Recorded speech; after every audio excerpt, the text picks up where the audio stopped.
আল্লাহ পাক রব্বুল আলামিন সূরা মুনাফিকুনের ভিতরে 9 নম্বর আয়াতে আল্লাহ পাক রব্বুল আলামিন জানায় দিয়েছেন, সূরাটার নাম সূরাতুল মুনাফিকুন। মানে মুনাফিকের চরিত্র আছে ওই মানুষগুলোর মধ্যে, যেই মানুষগুলা রিজিকের সন্ধানে বাহির হয় অথচ আল্লাহর হুকুমত পালন করার মতো সময় পায় না। কথা বুঝতেছেন? আল্লাহর হুকুমত পালন করার সময় পায় না, রিজিকের অন্বেষণে বাহির হয়ে যায়। আল্লাহ রাব্বুল আলামিন সুবহানাহু ওয়া তাআলা কোরআন শরীফের মধ্যে জানায় দিলেন, ইয়া আইয়ুহাল্লাযীনা আমানু, হে ঈমানদার বান্দাগণ। পূর্বেই বলেছি ঈমানদারের উপরে আল্লাহর দায়িত্ব আছে না নাই? কথা বলতে হবে, আছে না নাই? কম দায়িত্ব না বেশি দায়িত্ব? সন্তানের উপরে পিতার যেমন দায়িত্ব আছে, তার চাইতে লক্ষ কোটি গুণ একজন ঈমানদারের উপরে তার রবের দায়িত্ব আছে। জোরে বলেন ঠিক কিনা? রব ডাক দিয়েছেন, ইয়া আইয়ুহাল্লাযীনা আমানু, হে ঈমানদার বান্দাগণ। ইয়া আইয়ুহাল্লাযীনা আমানু লা তুলহিকুম, লা মানে আল্লাহ শব্দ, না শব্দ লাগাতে, লা তুলহিকুম, তোমাকে যেন প্ররোচিত করতে না পারে, বিভ্রান্ত করতে না পারে, ধোকার ভিতরে ফালায় দিতে না পারে, আমওয়ালাকুম, তোমার সম্পদ। কথা বুঝতেছেন নি আমার? তোমার সম্পদ যেন তোমাকে ধোকার ভিতরে ফেলায় না দিতে পারে, তোমার সম্পদ যেন তোমাকে ধোকায় ফেলায় দিতে না পারে। লা তুলহিকুম আমওয়ালাকুম, তোমার সম্পদ যেন তোমাকে ধোকায় ফেলায় না দেয়। ওয়ালা আওলাদুকুম, আর তোমার সন্তান সন্ততি। এই দুইটা কারণে মানুষ ধোকায় পড়ে যায়। প্রথম নাম্বার সম্পদ, আর দ্বিতীয় নাম্বার সন্তান সন্ততি। জোরে বলেন ঠিক কিনা?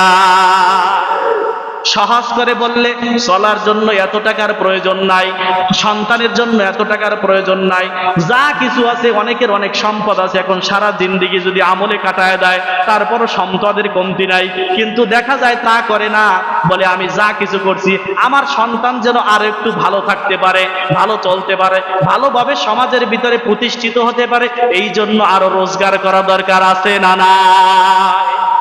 সম্পদের পাহাড় হয়ে গেছে, তারপরও সম্পদের পিছনে দৌড়াইতেছে। এটা আপনার জন্য দোষের না, কিন্তু যদি পূর্বে আমি অনেক জুমায় কথা বলতেছি, যেই সম্পদ আপনাকে নামাজ থেকে সরায় দেয়, যেই সম্পদ আপনাকে রোজা থেকে সরায় দেয়, যেই কাজ আপনাকে নামাজ থেকে সরায় দেয়, ওই কাজ, ওই সম্পদ আপনার জন্য রহমত না, ওটা আপনার জন্য গজব, ওটা আপনাকে জাহান্নামের আসামি বানায় দেবে। জোরে বলেন ঠিক কিনা? কথা বুঝে আসছে? যদি কাজের প্রতি মন বেশি হয়ে যায়, মনে করবেন নামাজে যাইতে পারি না, মনে করবেন ওই কাজটা আপনার জন্য শোভনীয় নয়, ওটা আপনার জন্য রহমতি কাজ না, ওই কাজ আপনাকে জাহান্নামের আসামি বানাইতে চায়। যেই সম্পদ আপনাকে আল্লাহ থেকে ভুলায়া দেয়, দান খয়রাত থেকে ভুলায়া দেয়, আপনি মনে করবেন ওই সম্পদ আপনার জন্য রহমতি সম্পদ নয়, ওটা আপনার জন্য গজবি সম্পদ। ওই একটু আগে আল্লাহ বলছেন যে আমি আল্লাহ সম্পদ দেই, সেটাও পরীক্ষা, আমি আল্লাহ অনাহারের ভিতরে রাখি, ওটাও পরীক্ষা। জোরে বলেন ঠিক কিনা? এজন্য বুঝতে হবে আপনাকে। আমার দিকে খেয়াল করেন, যদি কথা বুঝতে থাকেন তাহলে সম্পদ দেওয়া কি পরীক্ষা? সম্পদ দেওয়া পরীক্ষা, না দেওয়া পরীক্ষা। ঠিক কিনা? জোরে বলেন। আল্লাহ পাক রব্বুল আলামিন জানায় দিলেন, এজন্য আল্লাহ পাক বলেন, আল্লাযীনা ইউমিনুনা বিল গায়ব ওয়া ইউকিমুনাস সালাহ ওয়া মিম্মা রাযাকনাহুম ইউনফিকুন। আমি আল্লাহ যেই রিজিক দেই, ইউনফিকুন, তার থেকে ব্যয় করো। এবার প্রশ্ন হলো, আল্লাহ কোন জায়গায় ব্যয় করব? আল্লাহ পাক রব্বুল আলামিন এই জায়গায় জানায় দিলেন, বান্দারে সর্বপ্রথম ব্যয় করার জন্য আমি আল্লাহ কিছু নির্দিষ্ট খাতের কথা বলে দিয়েছি। জোরে বলেন সুবহানাল্লাহ। যাকাতের খাত কয়টা? কথা বলে না, কয়টা? যাকাতের খাত কয়টা? দেখছেন নি কয়টা? ওটা আমার হাতের দিকে তাকায়, যে 4টা জায়গায় মনে হয় 4টাই হইতে পারে। জাকাতের খাত হলো 8টা। কয়টা? 8টা। জাকাতের খাত হলো 8টা। এখান থেকে নিতে হবে, লা তুলহিকুম আমওয়ালাকুম ওয়ালা আওলাদুকুম, তোমার সন্তান সন্ততি আর তোমার সম্পদ যেন তোমাকে আন যিকিরিল্লাহ, আমি আল্লাহর জিকির থেকে যেন সরায় না দেয়, আমি আল্লাহর স্মরণ থেকে, আমি আল্লাহর ইবাদত থেকে যেন গাফেল করে না দেয়। এই 8টা খাতের ভিতরে মসজিদ মাদ্রাসা নাই। যাকাতের টাকা দিয়ে যদি মসজিদ বানায় সেটা জায়েজ হবে না, কারণ যাকাতের হকটা হলো একজন অভাবগ্রস্ত মানুষ, একেবারে মিসকিন মানুষ, নিঃস্ব মানুষ। জোরে বলেন ঠিক কিনা? সমাজ বুঝতেছে না। আমাদের সমাজের মানুষ গরিব মানুষকে যখন ঠকায়, সম্পদের ভাগ যখন আত্মসাৎ করে, বলে যে ও এতিমের হক মারছে, ওর চাইতে বড় জালেম আর নাই। জোরে বলেন ঠিক কিনা? আচ্ছা, আপনার টাকার ভিতরে যে জাকাতের একটা হক এতিমের আছে, ওইটা যে আপনি দিতেছেন না, তাহলে এতিমের হক মারা হইল কি হইল না? কথা বলেন, হইল কি হইল না? কথা কি বুঝে আসছে সবার? আমার আব্বা জানেরা, এই জন্য জাকাত এটা আসলে সম্পদ কমায় না, বৃদ্ধি করে। সম্পদ কি করে? আপনি দিয়েই দেখেন না, সম্পদ আপনার বৃদ্ধি করে দিবে আল্লাহ, আপনার ব্যবসায় বরকত দিয়ে দিবে আল্লাহ। আর যদি না দেন, তাহলে কিয়ামতের ময়দানে আল্লাহর হাবিব সাল্লাল্লাহু আলাইহি সাল্লামের মাধ্যমে আল্লাহ জানাইছেন, ওই জাকাতের সম্পদগুলা সাপে পরিণত হয়ে যাবে। ওই সাপগুলা বডিটাকে পেঁচাইতে পেঁচাইতে চোয়ালের মধ্যবর্তী জায়গায় চলে আসবে, বুকটাকে, আর জবান দিয়ে বলবে, আনা মালুকা, আমি তোমার সেই সম্পদ যা তুমি গচ্ছিত রেখেছো, এমন ভাবে জমা করে রেখেছো, অন্য কাউকে দাও না। এজন্য সাধ্য, ওই যে বললাম পরীক্ষা, সম্পদ দেওয়া পরীক্ষা। এবার পরীক্ষার মধ্যে পড়ছেন না পড়েন নাই? কথা বলেন, পড়ছেন না পড়েন নাই? হাদিসের দৃষ্টিতে আল্লাহর হাবিব সাল্লাল্লাহু আলাইহি ওয়াসাল্লাম বলেন, এজন্য যাকাতের হক আদায় করতে হবে। আমার আম্মা জানেরা যারা শুনতেছে, ওই যে স্বর্ণ ঘরের ভিতরে রেখে দেয়, এরপর বছরের পর যাকাত দেয় না, ওটা স্বর্ণ থাকবে না, কিয়ামতের ময়দানে সাপ হয়ে তাদেরকে ধ্বংসন করবে। জোরে বলেন নাউজুবিল্লাহ। লা তুলহিকুম ওয়ালা আওলাদুকুম, লা তুলহিকুম, তোমাদেরকে যেন ধোঁকায় ফেলায় দিতে না পারে, আমওয়ালাকুম, তোমাদের সম্পদ, ওয়ালা আওলাদুকুম, আর সন্তান সন্ততি, আন জিকিরিল্লাহ, আমি আল্লাহর জিকির থেকে। দেখেন, আল্লাহ বলছে আমার জিকির থেকে, আমার ইবাদত থেকে যেন তোমার সন্তান আর সম্পদ তোমাকে ধোঁকায় ফেলাইতে না পারে। এরপর দেখেন, ওয়ামাইয়া ফাআল, যদি তুমি ধোঁকায় পড়ে যাও, ওয়ামাইয়া ফাল মানে যদি তুমি ধোঁকায় পড়ে যাও, ওয়ামাইয়া ফাল, আর যদি তুমি ধোঁকায় পড়ে যাও, জালিকা ফাউলাইকা হুমুল খাসিরুন, অবশ্যই আমি আল্লাহ গ্যারান্টি দিলাম, কিয়ামতের ময়দানে তুমি ক্ষতিগ্রস্ত হবা। জোরে বলেন নাউজুবিল্লাহ। কথা বুঝে আসছে সবার? আমি আল্লাহ তোমাকে ডেফিনেশন দিয়ে দিলাম, সিদ্ধান্ত জানাই দিলাম, অবশ্যই তুমি কিয়ামতে ক্ষতিগ্রস্ত হবা যদি সন্তান আর সম্পদের ধোঁকায় পড়ো। সম্পদের ধোঁকা কোনটা? এই যে একটু আগে বললাম, যাকাত দিতে চায় না আমার, যাকাত তো দূরের কথা, হজ ফরজ হওয়ার পরে হজ করতে যায় না, চিন্তা করে এই বছর আছে 50 লাখ, সামনের বছর এই ব্যবসার কাজে থাকলে 1 কোটি টাকা হয়ে যাবে, তারপরে যাবো। ঠিক কিনা জোরে বলেন? এই করতে করতে যদি সে হজ না করে মারা যায়, ফরজ হজ না করে মারা যায়, এক হাদিসে আল্লাহ রাসূল সাল্লাল্লাহু আলাইহি ওয়াসাল্লাম বললেন, সে মুসলমান হয়ে মারলো না কি মারলো আমি রাসূলটা জানি না, আমি তার দায়িত্ব নিতে পারলাম না।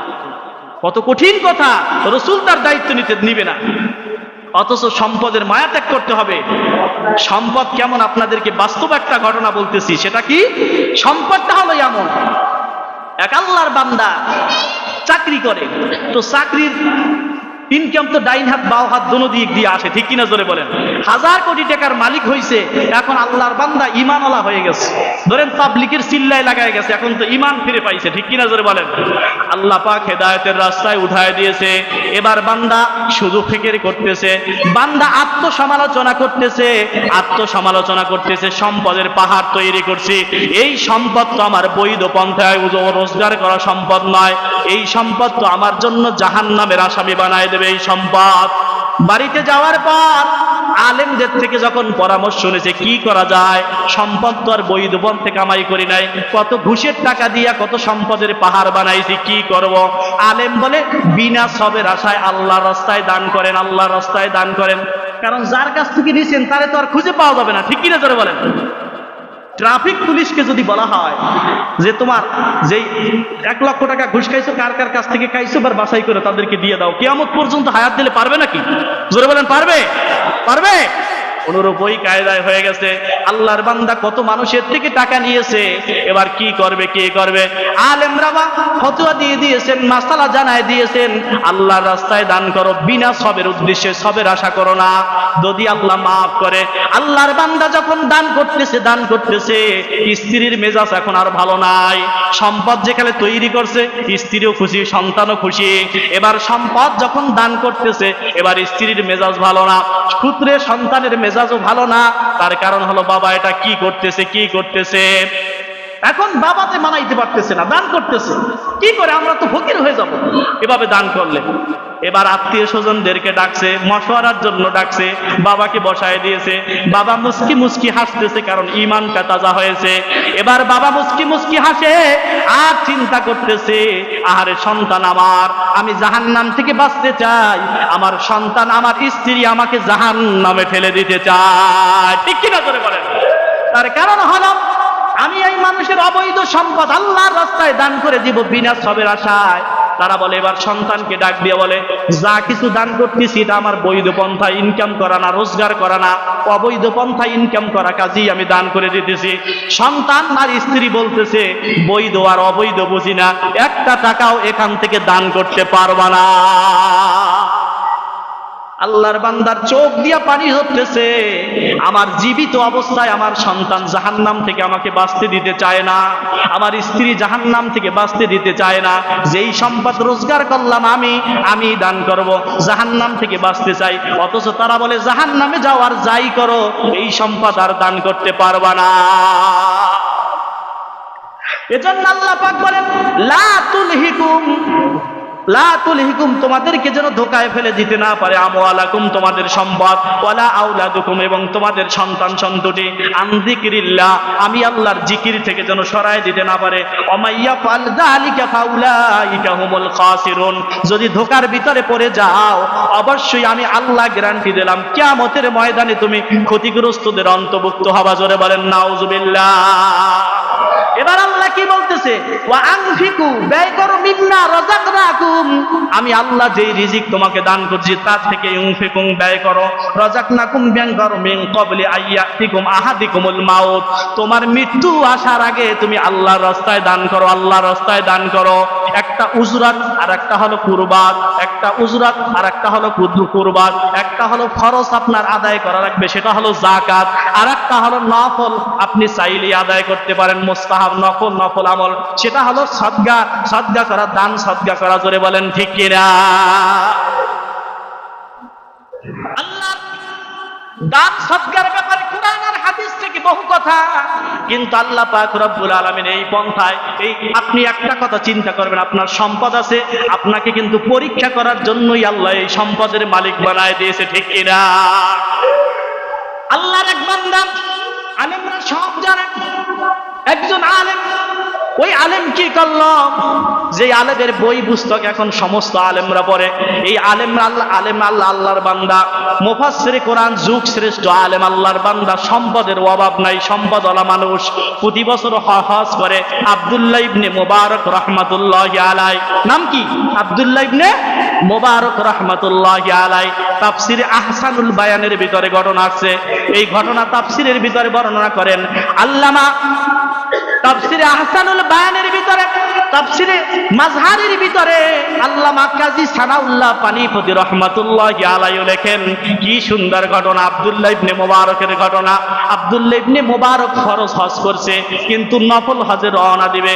আব্দুল্লাহ ইবনে মুবারকের ছোট্ট ছেলেটা পাশের বাড়ি চলে গেছে। এই পাশের বাড়ি যাওয়ার পর পাশের বাড়ি গোশত রান্না করছে, কিন্তু আব্দুল্লাহ ইবনে মুবারকের ছেলেকে এক টুকরা গোশত দেয় নাই। ছোট মানুষ কান্না করতে করতে বাড়ি আসছে।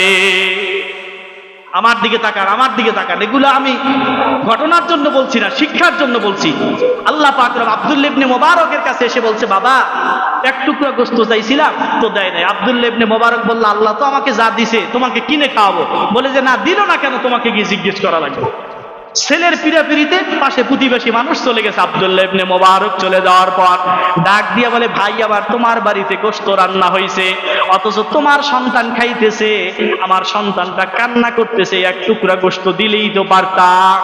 এবার ওই প্রতিবেশী অসহায় মানুষ ডাক দিয়ে বলে, যুগ শ্রেষ্ঠ মুফাসসিরে ফাকিহ আলেম আব্দুল্লাহ ইবনে মুবারককে ডাক দিয়ে বলে, হযরত, আমার সন্তানের জন্য যেটা হালাল, আপনার সন্তানের জন্য সেটা হারাম। আব্দুল্লাহ ইবনে মুবারক যুগ শ্রেষ্ঠ আলেম, কথার যুক্তি বুঝতে পারলেন না। কি বলো, তুমিও মুসলমান আমিও মুসলমান, তোমার জন্য যেটা হালাল আমার জন্য তো সেটা হালাল হবে, তোমার সন্তানের জন্য হালাল হলে আমার সন্তানের জন্য কেন হারাম হবে? এবার ডাক দিয়ে প্রতিবেশী চোখের পানি ছেড়ে দিয়া ডাক দিয়া বলে, আব্দুল্লাহ ইবনে মোবারককে ডাক দিয়া বলে, হুজুর আজ 3 দিন পর্যন্ত আমার ঘরের উনুনের ভিতরে কোনো চুলা জ্বালাইতে পারি না, সন্তানের খাবারের ব্যবস্থা করতে পারি না, আমি অপদার্থ বাবা কাজের সন্ধানে বাহির হই, কিন্তু কোথাও কাজ পাই না, আর আমার সন্তানের রিজিকের ফয়সালাও করতে পারি না। অবশেষে নদীর পাশ দিয়ে হাঁটতেছি, চোখের পানি ছেড়ে কান্না করতেছে আর হাঁটতেছে। এই প্রতিবেশী চোখের পানি ছাড়তেছে আর হাঁটতেছে। হঠাৎ করে সমুদ্র দিয়ে একটা মরা গরু ভেসে যাইতেছে। আমি চিন্তা করলাম সন্তানের খাবার জোগাড় করতে পারি না, মাসালায় তো বাঁচার তাগিদে যতটুকু পরিমাণ খেয়ে থাকলে বাঁচা যায় কতটুকু পরিমাণ মৃত গোশত খাওয়া যায় যাচ্ছে।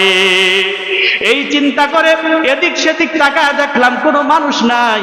এরপর চামড়াটাকে সরায়া কিছু পরিমাণ গোশত আমি খুলে নিয়ে আসলাম আমার সন্তানের জন্য, স্ত্রীর জন্য। যেহেতু আমি তাদের জন্য রোজগারের ব্যবস্থা করতে পারি নাই, রুজির ব্যবস্থা করতে পারি নাই, এজন্য মরা গরুর গোশত আমার সন্তানের জন্য হালাল, কিন্তু আপনি সম্পদওয়ালা মানুষ, আপনার সন্তানের জন্য হালাল না। আব্দুল্লাহ ইবনে মোবারক রাহমাতুল্লাহি আলাইহি যুগ শ্রেষ্ঠ আলেম, চোখ দিয়ে পানি পড়তেছে, দাড়িগুলা ভিজে যাইতেছে। আব্দুল্লাহ ইবনে মোবারক দৌড় মেরে বাড়ি চলে গেলেন।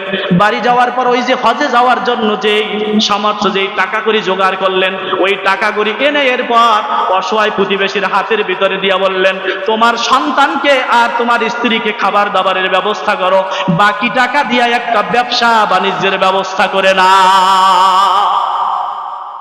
আব্দুল্লাহ ইবনে মোবারক নফল হজ করতে ওই বছর যায় নাই, কিন্তু তার যে কাফেলা চলে গেল মক্কাতুল মুকাররমায়, যখন ওই হাজরে আসওয়াদকে তাওয়াফ করে, হাজরে আসওয়াদকে যদি কেউ তাওয়াফ করে, লাইয়াব আসান্নাল্লাহু ইয়াউমাল কিয়ামা ইগুসিরু বিমা লিসানি ইয়ান্তিকু বিহি আলা মান ইসতামলাহু মিনাল হক।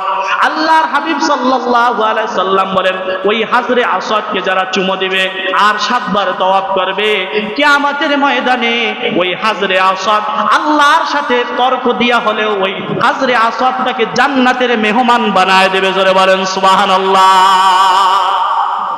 লা ইয়াবআসান্নাল্লাহু ইয়াওমাল কিয়ামা ইগসিরু বিমা লিসানি ইয়ান্তিকু বিহি আলা মান ইসতামলাহু মিনাল হক। আল্লাহর পয়গম্বর ওই কাফেলা চলে গেল মক্কাতুল মুকাররমায়। হজের কার্যক্রম শেষ করার পর আব্দুল্লাহ ইবনে মোবারকের কাছে এসে বলল, আব্দুল্লাহ ইবনে মোবারক, কোন সময় তুমি হজ থেকে ফিরে আসলা? বলে, আমি হজে যাই নাই। কয়, কে বলছে তুমি হজে যাও নাই? আমি যখন আরাফার আমি মক্কাতুল মুকাররমায় হাজরে আসওয়াদকে যখন তাওয়াফ করতেছিলাম, আমি দেখতেছিলাম আমাদের সামনে সামনে তুমি আব্দুল্লাহ ইবনে মোবারক তাওয়াফ করতেছো। জোরে বলেন সুবহানাল্লাহ। যখন মিনায় গেলাম সেখানেও তোমাকে দেখলাম, মুজদালিফায় তোমাকে দেখলাম, সব জায়গায় তোমাকে সামনে দেখলাম। আব্দুল্লাহ ইবনে মোবারক বলে, আমি তো হজে যাই নাই। রাতের বেলা আল্লাহর বান্দা ঘুমায় গেলেন, ঘুমের ভিতরে স্বপ্ন দেখতেছে আব্দুল্লাহ ইবনে মোবারক।